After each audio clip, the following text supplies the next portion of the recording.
Mark, ikaw pala kapatid ni Kyle? Mary, pagpasyensyahan mo na si Kyle sa kapatid ko. 2 araw na doon sa ospital, may sakit sa leukemia. Sana unawaan mo siya. Kawawa naman, mahal ko si Kyle, pero naintindihan ko na sa sitwasyon niya. Pero Mark, pasyensya na ah. Pinauwi ako ni Nanay Nelia doon sa Laguna. Ibig sabihin, uuwi ka na sa Laguna? Paano? Si Kyle kawawa siya, wala siya kasama. Kaya nga, sabihin mo kay Kyle, uuwi na ako sa Laguna. Babalik ako dito sa May sa bakasyon. Sige, ako na lang bahala sa kanya.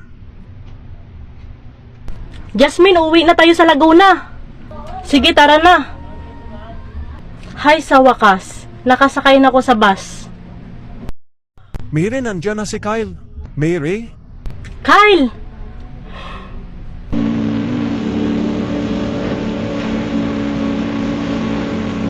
Ay!